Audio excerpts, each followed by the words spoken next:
Assalamualaikum warahmatullahi wabarakatuh. Nama saya Syarafina, NPM 219110000220062 dari kelas A 2019.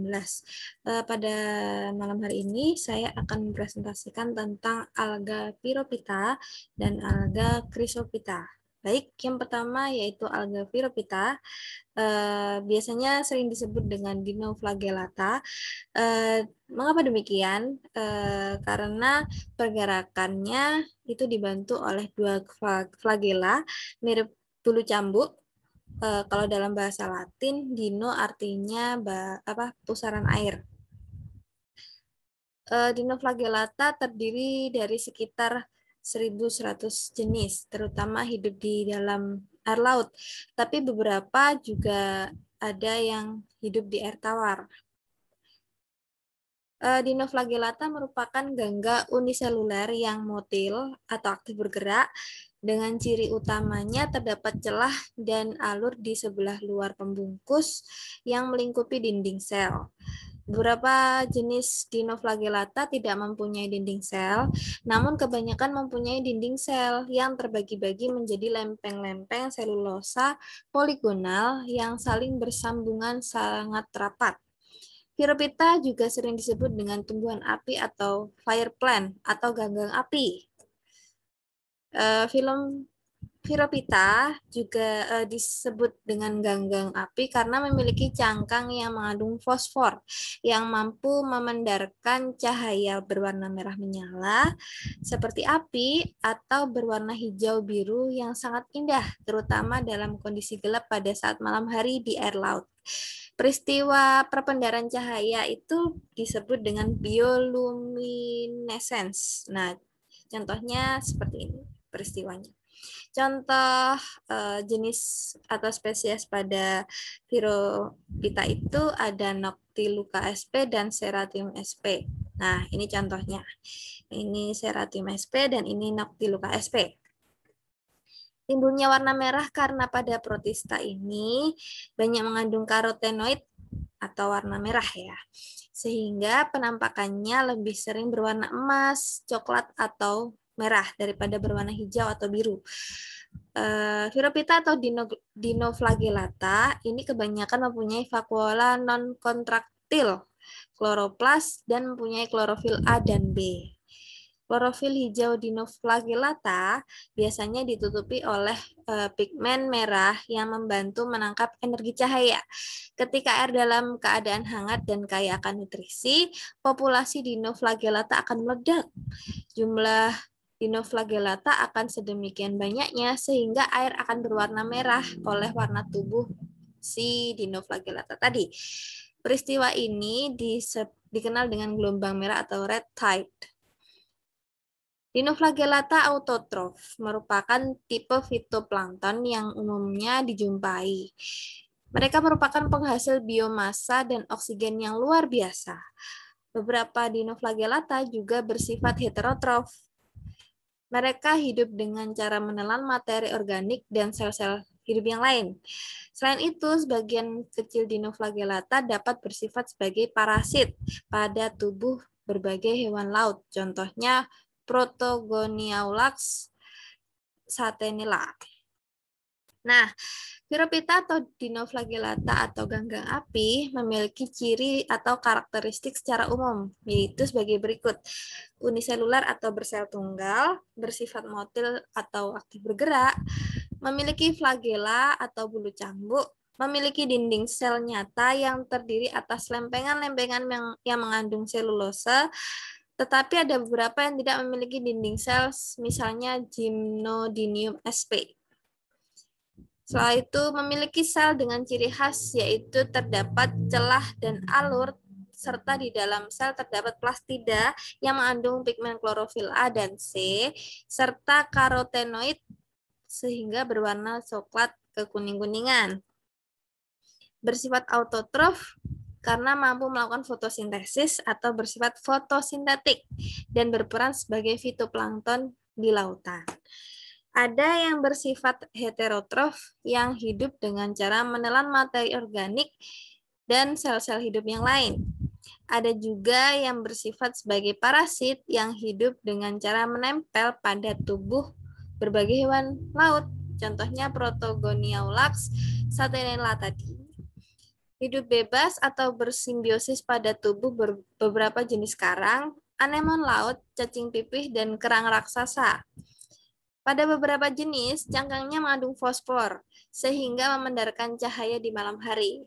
Memiliki vakuola non-kontraktil yang berfungsi untuk mengapung dan osmoregulasi.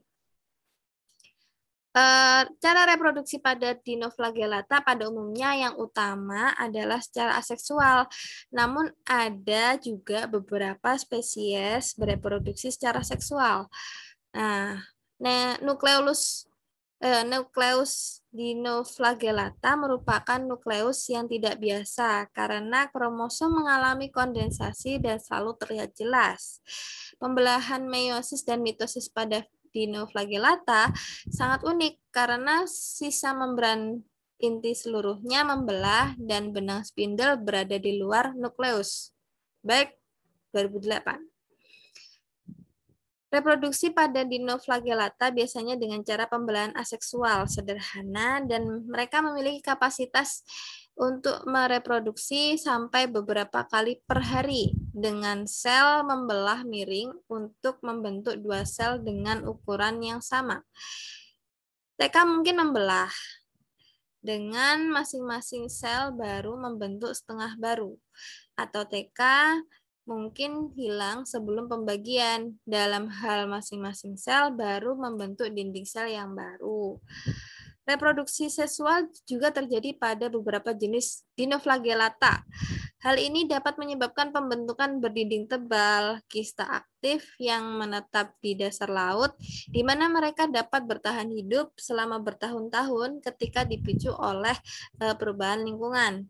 Kista tumbuh dan berkembang untuk menghasilkan sel baru yang kemudian bebas berenang. Nah, jadi mereka memiliki ada yang beberapa jenisnya bereproduksi secara seksual, ada yang bereproduksi secara aseksual, tapi lebih mayoritas ke aseksual.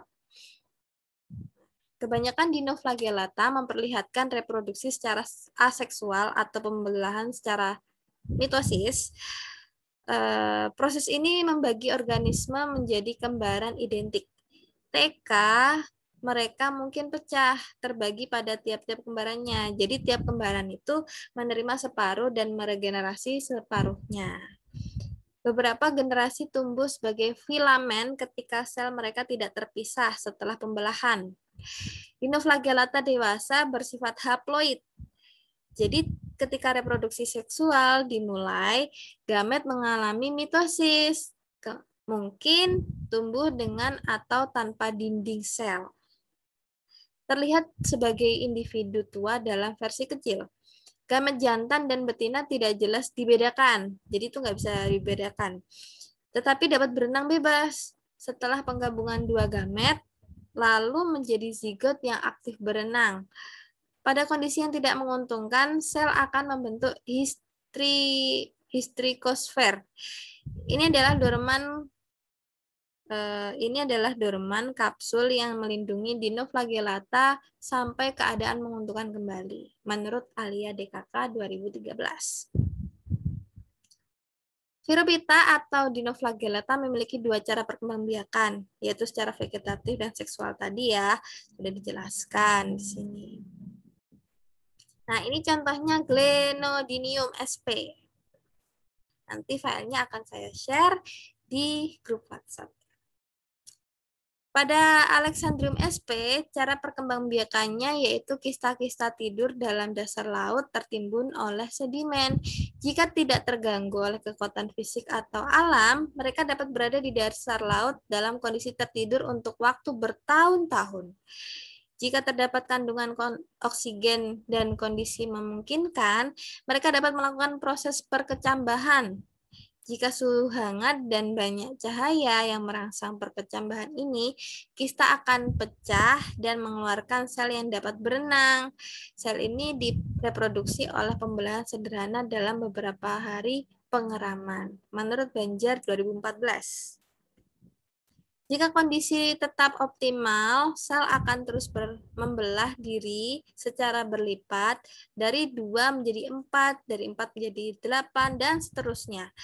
Setiap satu sel dapat menghasilkan beberapa ratus sel dalam seminggu. Wow, dalam seminggu. Pada saat nutrisi telah habis, pertumbuhan sel terhenti dan terbentuklah sel-sel gamet. Setiap 2 sel gamet yang berbeda bersatu membentuk satu sel baru yang berkembang menjadi sebuah zigot dan akhirnya menjadi kista. Kista ini lalu jatuh ke dasar laut dan dapat berbiak pada tahun berikutnya menurut Banjar 2014. Nah, peranan alga api atau ganggang api atau Phyrophyta antara lain sebagai fitoplankton dan penghasil oksigen dan biomasa dalam ekosistem laut, sehingga menyebabkan air laut tampak bercahaya karena mengandung fosfor. Peran merugikan seperti menjadi parasit pada tubuh hewan laut. Setelah itu penyebab fenomena laut yaitu warna laut menjadi memerah yang disebut dengan red tides tadi, yang mengandung racun akibat populasinya yang meledak atau melimpah. Karena alga bersifat heterotrof, bisa saprofit, simbiotik, parasit, atau hidup bebas, mengandung klorofil A dan C, beta-karoten, setelah itu xanthofil, dan berperan menjadi produsen primer dan menjadi bagian penting dalam rantai makanan di laut. Nah, contoh organismenya adalah Ornithocerus magnificus. Nah, sekarang yang kedua adalah alga Chrysophyta. Kalau tadi kita udah membahas alga Phyrophyta, sekarang kita beralih ke alga Chrysophyta. Nah, alga Chrysophyta itu disebut juga ganggang keemasan atau golden algae atau ganggang pirang. Nah, istilah Chrysophyta ini berasal dari bahasa Yunani, yaitu Chrysos yang berarti keemasan. Nah, mengapa demikian kok bisa warnanya keemasan? Disebabkan karena ganggang ini memiliki pigmen berupa karoten dan xanthofil yang jumlahnya dominan dibandingkan dengan klorofil A dan C, sehingga membuat sel plastida berwarna hijau kekuningan atau coklat keemasan. Sumber lain ada yang menyebutkan bahwa warna keemasan disebabkan oleh pigmen yang bernama fukosantin.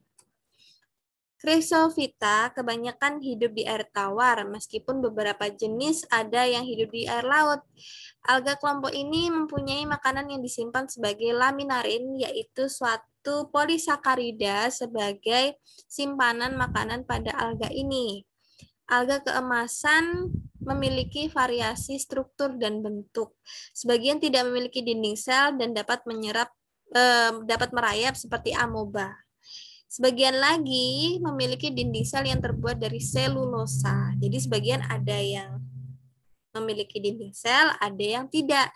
Yang tidak memiliki dinding sel itu dapat merayap seperti amoeba. Sebagian besar kelompok ganggang keemasan adalah uniseluler, tetapi ada juga yang membentuk koloni. Jadi ada yang uniseluler sendiri-sendiri, ada juga yang membentuk koloni berkelompok. Setelah itu, sel-sel alga pirang mempunyai 2 flagela atau bulu cambuk, sehingga disebut sebagai biflagellata. Bi adalah 2, flagellata bulu cambuk. Jadi memiliki 2 bulu cambuk. Khusus untuk alga yang struktur dinding selnya tersusun atas pektin, kedua flagelanya terpaut di dekat salah satu ujung sel. Selain hidup di perairan, ada juga Chrysophyta yang hidupnya di darat. Alga pirang yang hidup di darat sering ditemui sebagai selaput seperti beludru di tepi kolam, tepi perairan, atau di tanah yang lembab. Selain laminarin, Chrysophyta menyimpan kelebihan makanannya dalam bentuk minyak, sehingga merupakan komponen penting dalam pembentukan minyak bumi. Nah, ini berarti juga berperan ya dalam pembentukan minyak bumi. Filum Chrysophyta terdiri atas sekitar 5.300 jenis dan 5.000 diantaranya adalah diatom yang sekarang sudah dimasukkan dalam film tersendiri, yaitu Basilarhiophyta. Nah, ganggang keemasan atau chrysophyta ini mempunyai ciri atau karakteristik sebagai berikut. Kalau secara umum ya, yaitu inti sel bersifat eukariotik karena inti sel telah memiliki membran. Yang kedua ada yang uniseluler atau bersel satu, ada juga yang multiseluler atau bersel banyak. Ganggang yang uniseluler di perairan berperan sebagai komponen fitoplankton. Bersifat autotrof karena memiliki klorofil untuk melakukan fotosintesis. Namun ada pula yang bersifat heterotrof untuk menyerap makanan. Habitat di wilayah perairan seperti air tawar, air payau, maupun air laut. Tapi ada juga yang hidup di darat, terutama di tempat-tempat yang basah atau lembab. Ada yang memiliki dinding sel dan ada yang tidak. Yaitu dinding sel mengandung selulosa, pektin, dan silika. Sebagian chrysophyta mempunyai flagella untuk bergerak, terutama yang memiliki dinding sel. Namun ada juga yang bersifat amoeboid atau bergerak merayap seperti amoeba bagi chrysophyta yang tidak memiliki dinding sel. Memiliki pigmen karoten, xanthofil, klorofil A, dan klorofil C. Sebagian besar bersifat mikroskopis atau tidak dapat diamati dengan mata telanjang. Jadi kita harus menggunakan mikroskop kalau kita ingin mengamatinya. Hidup soliter atau berkoloni. Kalau soliter itu sendiri, berkoloni itu berkelompok. Menyimpan cadangan makanannya dalam bentuk laminarin atau minyak. Nah, selanjutnya, reproduksi aseksual dilakukan dengan pembentukan zoospora multinukleat berukuran besar yang mempunyai banyak flagella seperti pada Pauseria. Nah, zoospora ini dianggap sebagai struktur majemuk yang terdiri dari kumpulan zoospora kecil yang berflagella dua yang masing-masing tidak memisahkan diri. Setelah zoospora ini dilepaskan, kemudian bergerak dengan flagellanya ke tempat baru, setelah menetap, flagella dilepaskan dan berkecambah membentuk Pauseria baru. Selain pembentukan zoospora, ada juga spesies chrysophyta yang bereproduksi aseksualnya dengan cara membelah diri seperti Ochromonas. Nah, ini contohnya Ochromonas. Nah, ini contohnya Ochromonas. Nah, setelah itu kita ke reproduksi seksualnya. Reproduksi seksual pada chrysophyta adalah dengan cara oogami, yaitu dengan membentuk oogonia atau pembentuk gamet betina dan antheridia atau pembentuk gamet jantan. Pada filamen yang sama, sel telur yang dihasilkan berukuran besar dengan satu inti yang mengandung klorofil. Sperma yang dihasilkan antheridia mempunyai flagella yang kecil. Setelah terjadi pembuahan, akan terbentuk zigot. Nah, setelah dilepaskan dari induknya, zigot siap tumbuh membentuk filamen baru. Dalam kehidupan manusia, ganggang keemasan memiliki banyak manfaat, terutama navikula dan Pauseria. Navikula yang telah mati dan mengendap di dasar laut membentuk endapan tanah yang bermanfaat sebagai bahan penggosok, penyekat dinamit, bahan pembuatan cat, pernis, bahan dan dasar industri kaca, penyaring dan piringan hitam. Nah, kalau pada Pauseria, cadangan makanan disimpan dalam bentuk minyak, sehingga organisme ini merupakan komponen utama dalam pembentukan minyak bumi. Nah, ini contohnya navikula, dan ini Pauseria. Nah, sekian dari saya. Apabila ada kurang lebihnya, mohon maaf. Assalamualaikum warahmatullahi wabarakatuh.